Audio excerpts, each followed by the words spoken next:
பாலக் பன்னீர் பார்க்கலாமா? இதோ அங்கேருந்து தான் வந்தது இந்த பாலக்கு.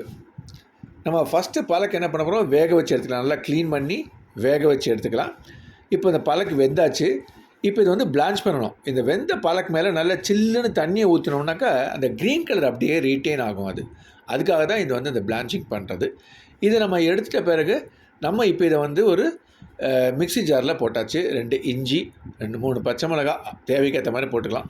இது வந்து அரைச்சி எடுத்துக்கலாம். அதை இப்போ வந்து 2 ஸ்பூன் எண்ணெய் விட்டுக்கிறேன். இப்போ இதோடு வந்து நம்ம என்ன மசாலா சேர்க்கணுன்னாக்கா ஜீரா, தனியா பொடி, ஜீரா பொடி, மஞ்சள் பொடி, சிவப்பு மிளகா பொடி, இதை நல்லா லைட்டாக வதக்கிட்டு இதோட நறுக்கின வெங்காயம் இதை சேர்த்து வதக்கி எடுத்துக்கலாம். ஒரே ஒரு கீரின பச்சை மிளகா வதக்கின பிறகு தக்காளிக்கு மேலே எப்பயுமே உப்பு. ஸோ தக்காளி சீக்கிரம் வேகும். அது வெந்தோடனே இந்த அரைச்ச பாலக் விழுதை சேர்த்து அரைச்சிக்கலாம். இந்த ஜாரில் இருக்கிற பாலக்கில் தண்ணியை விட்டு அந்த தண்ணியோடையும் சேர்த்துக்கலாம். இது நல்லா வேகணும். இந்த பாலக் வந்து வேகணும் நல்லா. இது வந்து குக் பண்ணணும் நல்லா நம்ம. அதனால் ஒரு மூடியை போட்டு கொஞ்ச நாள் மூடி வச்சுட்டு குக் பண்ணலாம். குக் பண்ண பிறகு நம்ம பன்னீர், இது நான் வந்து இந்த பன்னீரை ரோஸ்ட் பண்ணி எடுத்துருக்கேன். நீங்கள் அப்படியே போட்டுக்கலாம், வெந்நில போட்டும் எடுத்துக்கலாம். அவங்கவுங்க இஷ்டப்படி போட்டுக்கலாம். அதை கடைசியாக கொஞ்சம் கரம் மசாலா போடுறேன்.